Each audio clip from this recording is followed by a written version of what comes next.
Well, we're in our countdown to our third procedure with Dr. Rizik and his team. And this procedure is a lot different than the first two. If we're just catching up, last week we talked about what we're going to be seeing in the operating room. And let's remind people what this procedure is going to be. We are going to see what is called a valve replacement. Now, valve replacements have historically taken place in an operating room. We say that valve replacement is the traditional domain of the open heart surgeon. The procedure entails cutting the chest open and replacing the valve.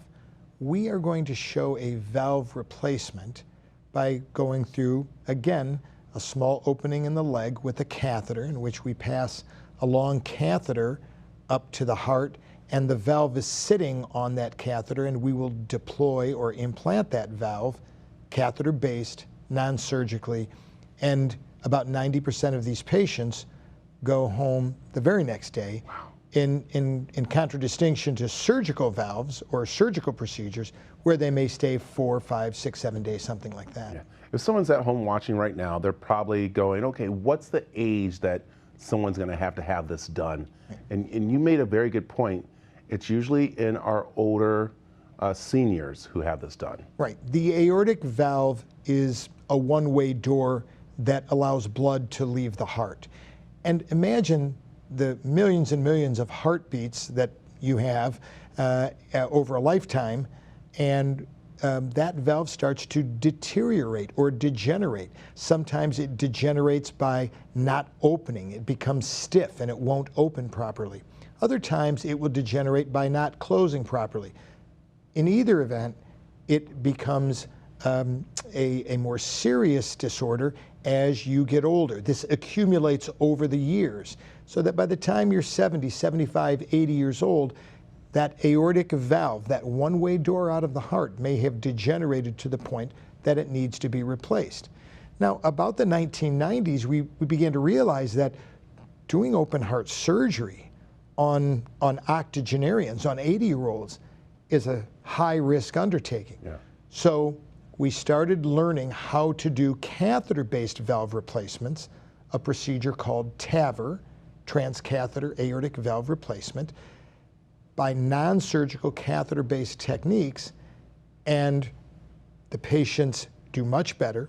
They have a shorter course or length of stay in the hospital, and we have fewer strokes and other complications when we perform these catheter-based non-surgical valve replacements. Now, is this considered heart disease when you put this in order, or is it just maybe just where the body's breaking down just because of its age? It's definitely heart disease. When the life expectancy in this country was under 60 years of age, we didn't see this as often. Now that the life expectancy is 75, 80 years of age, we see a lot more of these valves that become fatigued over time. They fail over time. And TAVR, or transcatheter aortic valve replacement, is a way to treat this non-surgically. Okay, again, someone sitting at home going, okay, this sounds very interesting, maybe I might have it. What are some of the symptoms that this is going on in their body? Because we know with COVID, a lot of people haven't been talking with their doctors, they haven't been going in and getting checked up, so they might be sitting at home right now wondering if they have the symptoms of this. There's a few signs and symptoms, and I'm really glad you brought that up. A few signs and symptoms. The physical exam of a heart murmur is something that begins long before you need the valve replaced.